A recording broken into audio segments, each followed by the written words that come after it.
Hello friends, welcome to our channel Sankalp से success तक पर आप सभी का स्वागत है। चलिए देखते हैं गांधी युग के और प्रश्नों को, जिसमें हम पहले देख चुके हैं। कुछ और प्रश्न हैं, उसको भी देखते हैं, ठीक है, क्योंकि ये गांधी युग जो है वो लंबा टॉपिक है। तो चलिए विदाउट वेस्टिंग टाइम स्टार्ट करते हैं। आज का पहला प्रश्न है, दांडी यात्रा के साथ निम्नलिखित में से क्या प्रारंभ हुआ? तो आपके ऑप्शन है, ऑप्शन ए होम रूल आंदोलन, ऑप्शन बी असहयोग आंदोलन, ऑप्शन सी सविनय अवज्ञा आंदोलन, ऑप्शन डी भारत छोड़ो आंदोलन। तो इसका आंसर क्या होगा? इसका आंसर होगा ऑप्शन सी, यानी कि सविनय अवज्ञा आंदोलन। तो चलिए इसकी व्याख्या देखते हैं। सविनय अवज्ञा आंदोलन महात्मा गांधी ने 1930 ईस्वी में शुरू किया था। इसी कार्यक्रम में 12 मार्च 1930 को उन्होंने ऐतिहासिक दांडी मार्च शुरू की।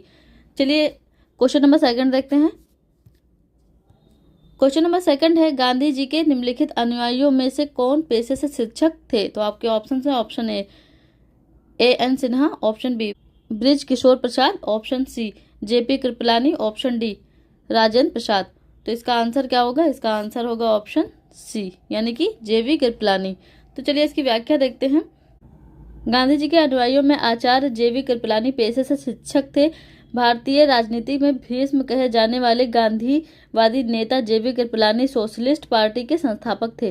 वे भारतीय राष्ट्रीय कांग्रेस के अध्यक्ष भी रहे, लेकिन 1951 में कांग्रेस से अलग हो गए। जनता पार्टी के गठन में इनका प्रमुख योगदान था। चलिए क्वेश्चन नंबर थर्ड देखते हैं।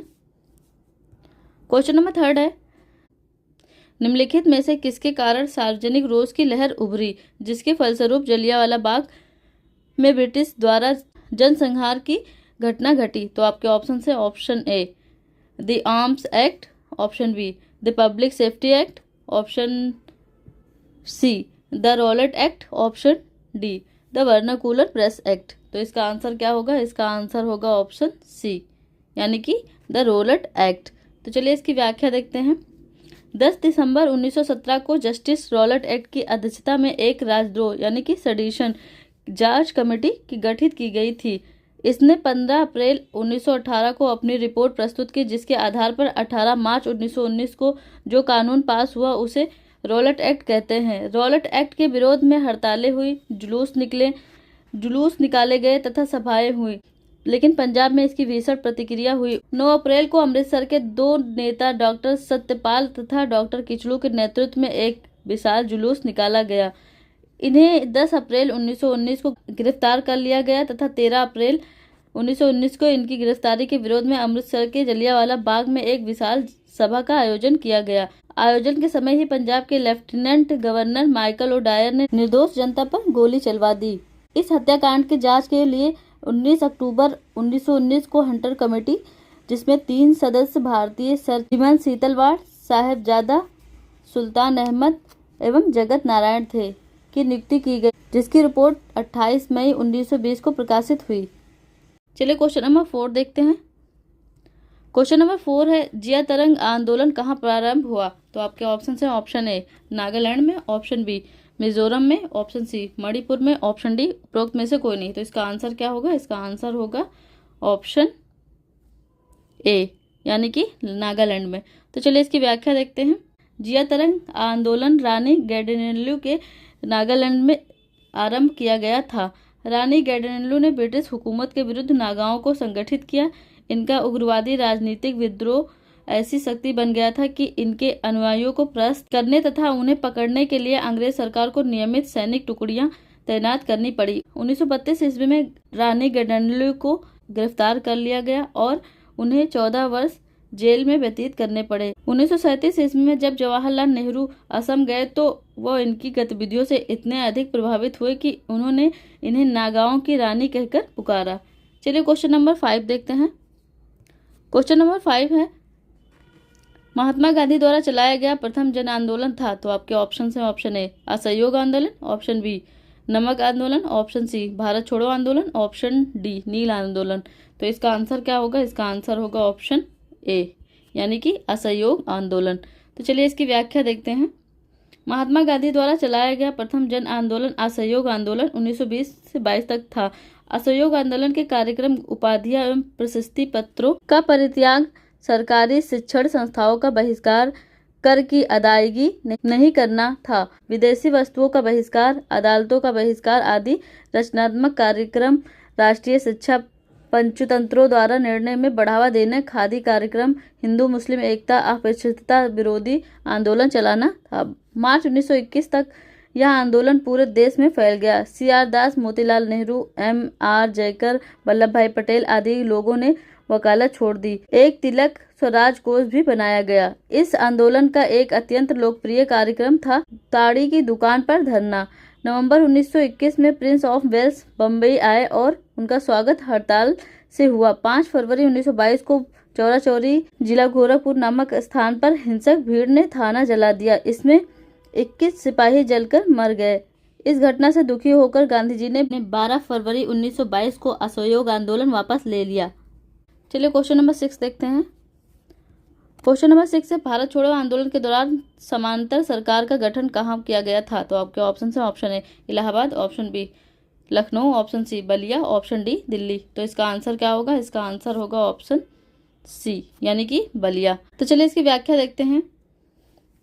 भारत छोड़ो आंदोलन के दौरान बलिया में समानांतर सरकार का गठन किया गया। यह आंदोलन 9 अगस्त 1942 को बम्बई से आरंभ हुआ। इस दौरान गांधी जी ने करो या मरो का नारा दिया था।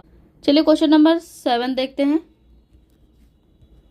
क्वेश्चन नंबर 7 है, राम प्रसाद बिस्मिल का नाम किससे संबंध है? तो आपके ऑप्शन है, ऑप्शन ए कानपुर षड्यंत्र केस से, ऑप्शन बी अलीपुर षड्यंत्र केस से, ऑप्शन सी काकोरी षड्यंत्र केस से, ऑप्शन डी मेरठ षड्यंत्र केस से। तो इसका आंसर क्या होगा? इसका आंसर होगा ऑप्शन सी यानी कि काकोरी षड्यंत्र केस से।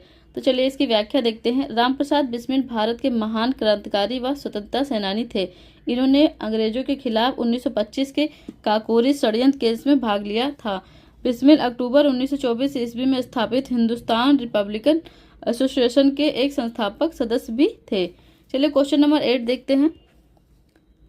क्वेश्चन नंबर 8 है, 1935 के अधिनियम द्वारा स्थापित संघ द्वारा अवशिष्ट शक्तियां निम्नलिखित में से किसको प्रदान की गई थी? तो आपके ऑप्शन है, ऑप्शन ए संघीय विधानमंडल को, ऑप्शन बी मैसाचुसेट्स विधानमंडलों को, ऑप्शन सी गवर्नर जनरल को, ऑप्शन डी प्रांतीय सरकारों को। तो इसका आंसर क्या होगा? इसका आंसर होगा ऑप्शन सी यानी कि गवर्नर जनरल को। तो चलिए इसकी व्याख्या देखते हैं।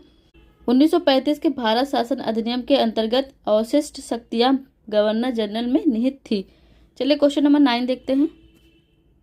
क्वेश्चन नंबर 9 है, जब लॉर्ड माउंटबेटन भारत के प्रथम गवर्नर जनरल बने उस समय निम्नलिखित में से कौन पाकिस्तान के गवर्नर जनरल बने? तो आपके ऑप्शन है, option A Mohammad Ali, option B MA Jinnah, option C Liaquat Ali, option D Shaukat Ali. तो इसका आंसर क्या होगा? इसका आंसर होगा ऑप्शन बी यानी कि मोहम्मद अली जिन्ना।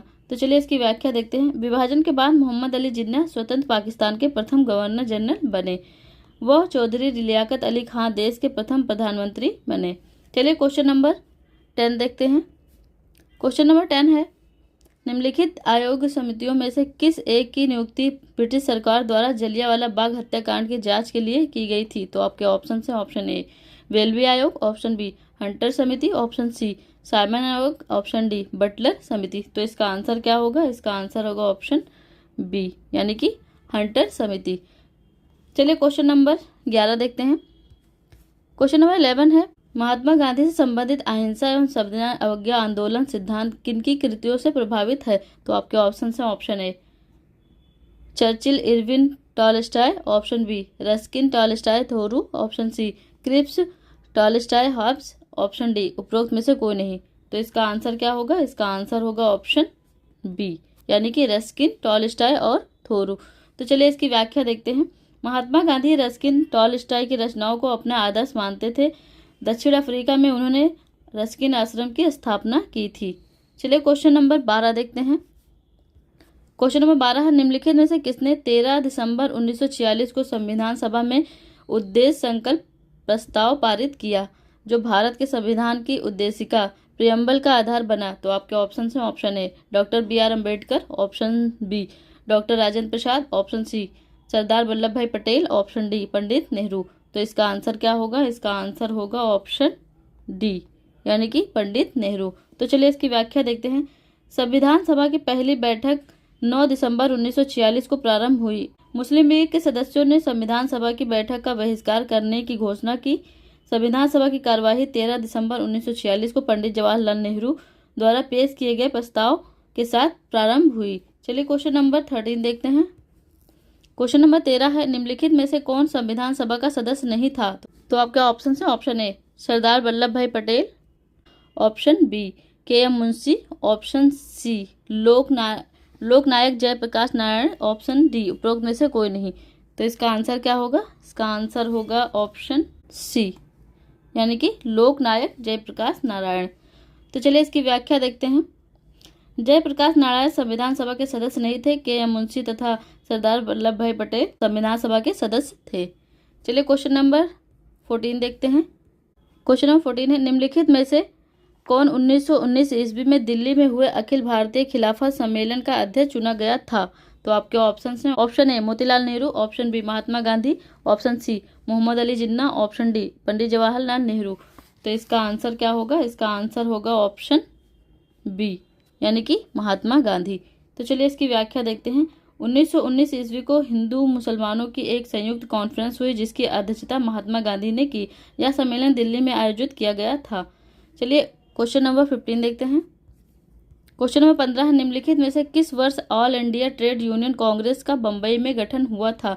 तो आपके ऑप्शन हैं, ऑप्शन ए 1917 में, ऑप्शन बी 1919 में, ऑप्शन सी 1920 में, ऑप्शन डी 1923 में। तो इसका आंसर क्या होगा? इसका आंसर होगा ऑप्शन सी, यानी कि 1920 में। तो चलिए इसकी व्याख्या देखते हैं। 31 अक्टूबर 1920 को बंबई में लाला लाजपत राय तथा अन्य लोगों ने मिलकर all India trade union Congress का गठन किया। गुरुदास गुप्ता इसके सचिव बनाए गए। बाद में यह कम्युनिस्ट पार्टी ऑफ इंडिया से संबंध हो गई। चलिए क्वेश्चन नंबर 16 देखते हैं। क्वेश्चन नंबर 16 है, निम्नलिखित में से कौन कैबिनेट मिशन का सदस्य नहीं था? तो आपके ऑप्शन हैं, option A sir Stafford Cripps, option B A B. Alexander, option C Radcliffe, option D Randhir Lawrence. तो इसका आंसर क्या होगा? इसका आंसर होगा ऑप्शन सी, यानी कि रेडक्लिफ। चलिए क्वेश्चन नंबर 17 देखते हैं। क्वेश्चन नंबर 17 है, भारत के स्वतंत्रता संघर्ष में निम्नलिखित में से कौन सा सबसे पहले हुआ? तो आपके ऑप्शन हैं, option A Simon commission, option B Congress का गया अधिवेशन, ऑप्शन सी कांग्रेस का त्रिपुरी अधिवेशन, ऑप्शन डी गांधी इरविन समझौता। तो इसका आंसर क्या होगा? इसका आंसर होगा ऑप्शन बी, यानी कि कांग्रेस का गया अधिवेशन। तो चलिए इसकी व्याख्या देखते हैं। कांग्रेस का गया अधिवेशन कब हुआ था? 1922 ईस्वी में। फिर साइमन कमीशन हुआ था। साइमन कमीशन कब हुआ था? ये हुआ था 13 फरवरी 1928 में। उसके बाद में गांधी इरविन समझौता हुआ 8 मार्च 1931 में। ठीक है। उसके बाद में कांग्रेस का त्रिपुरी अधिवेशन हुआ 1939 में। चलिए क्वेश्चन नंबर 18 देखते हैं।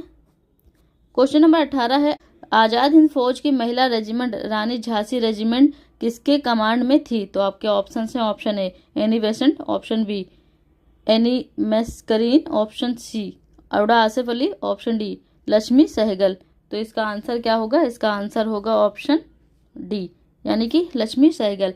तो चलिए इसकी व्याख्या देखते हैं। आज़ाद हिंद फौज में महिला रेजिमेंट को रानी झांसी रेजिमेंट के नाम से जाना गया था, जिसका कमांडर लक्ष्मी सहगल को बनाया गया।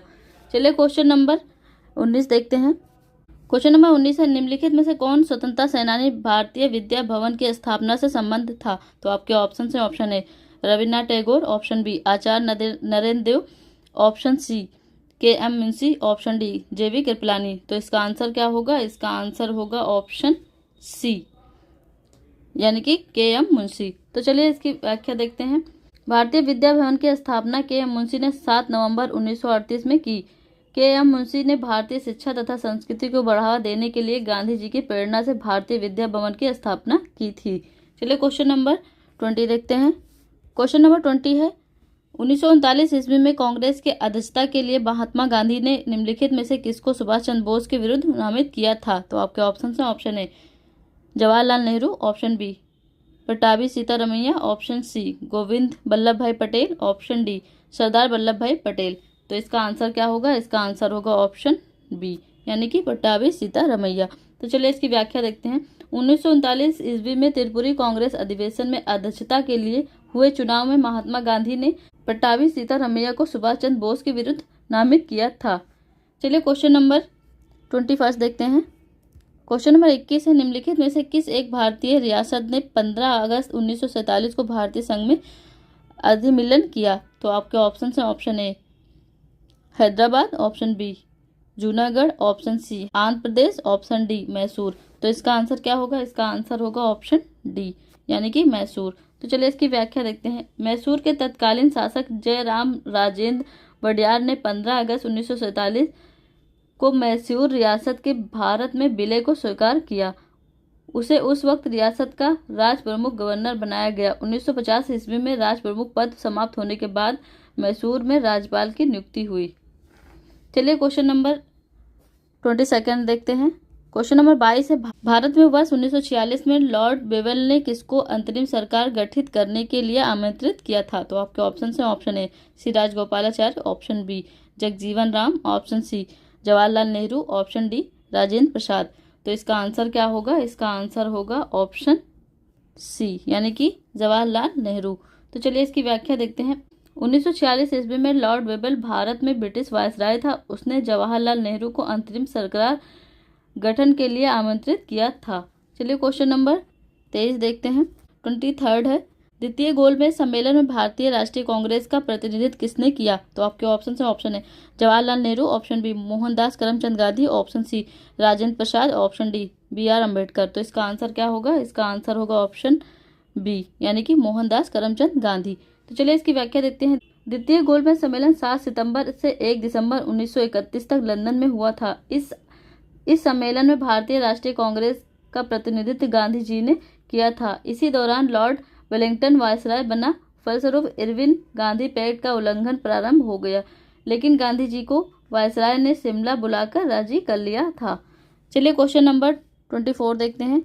क्वेश्चन नंबर 24 है, किसी समय महात्मा गांधी के सहयोगी रह चुके पर उनसे अलग होकर एक अमूल परिवर्तनवादी आंदोलन जिसका नाम आत्मसम्मान आंदोलन था, चलाने वाले कौन थे? तो आपके ऑप्शन से option A P Tyagaraja Shetty, option B Chhatrapati Maharaj, option C EV Ramaswamy Naicker, option D Jyotirao Govindrao Phule. तो इसका आंसर क्या होगा? इसका आंसर होगा ऑप्शन सी यानी कि EV रामास्वामी नायकर।